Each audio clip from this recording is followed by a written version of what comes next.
Donc ça, c'est un porte-échantillon. Donc c'est là où on va mettre l'échantillon qu'on va analyser ensuite. Donc ces échantillons, ils sont très particuliers. C'est des demi-grilles de cuivre et, sur laquelle il y a des petites languettes. Et au bout de chaque languette, en fait, on peut mettre un échantillon qui est vraiment adapté pour le microscope en transmission. Il ne faut jamais oublier qu'en fait, dans un microscope électronique en transmission, tu fais traverser les électrons à travers ton échantillon. Et du coup, en fait, tu ne vas jamais mesurer un seul atome, tu vas mesurer des colonnes d'atomes. Donc si tes atomes ne sont pas bien alignés les uns sur les autres, tu n'auras jamais vraiment une orientation parfaite, quoi. Oui. Donc là, tu dois voir juste au bout de la languette B, un petit point qui brille. Ouais, je sais pas si tu vois. Si, je le vois.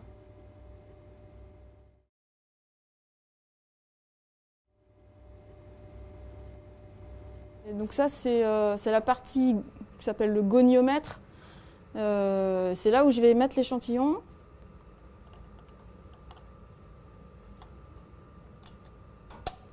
Donc là, il va pomper. Il y a différents systèmes de zones en fait, où il va pomper le vide. Donc là, on va attendre un petit peu et quand ça sera vert, on pourra finir l'introduction et qu'il soit vraiment à l'intérieur du microscope.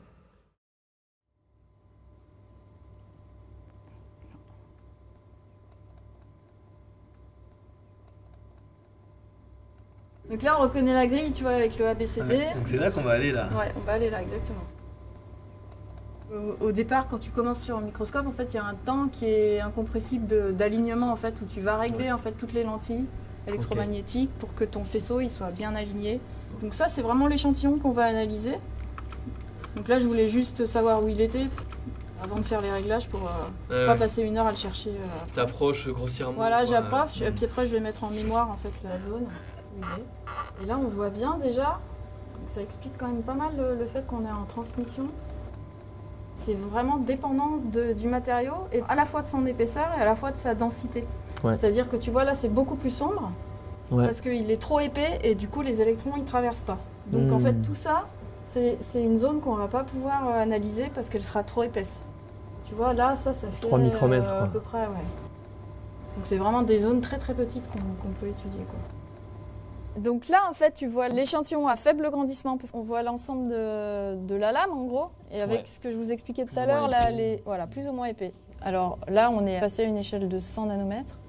Et on voit, en fait, quand on va zoomer dans ces espèces de bandes, là, qui sont assez régulières, on voit qu'on n'a pas du tout les mêmes contrastes. Et quand on va zoomer dans ces bandes, par exemple, on peut regarder sur je sais pas, cette image-là. Donc là, on est plus zoomé, hein. Là, on est à 10 nanomètres d'échelle.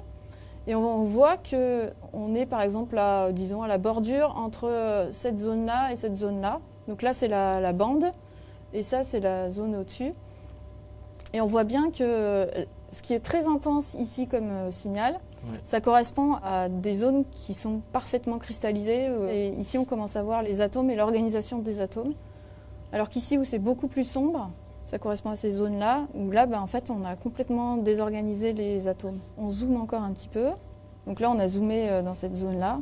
Et tu vois, donc, ici, là, on n'arrive pas à retrouver cet ordre. On le devine un petit peu, très légèrement, mais on voit que ça a été très perturbé, alors qu'ici, on reconnaît des motifs qui sont très réguliers. Ah ouais, des motifs cristallins. Ouais, et tu répètes, en fait, tu as une maille cristalline qui se répète à l'infini, en fait.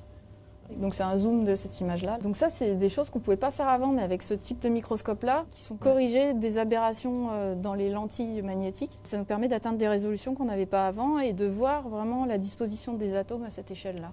On voit aussi des zones de vide. Parce qu'en fait, si tu veux, ce type d'image-là, c'est un type de détection où on va voir l'information que sur les atomes qui sont les plus lourds dans le cristal. Donc ici, c'est des atomes de terre rare. Pour simplifier, on va dire le cérium, qui est majoritaire. Donc ici, on peut dire que c'est les atomes de cérium qui sont bien ordonnés et qui donnent ce signal-là. Mais par contre, ça ne veut pas dire que là, c'est vide. C'est que là, en fait, il y a les atomes de phosphore, les atomes d'oxygène qui sont en fait dans les zones qui sont noires.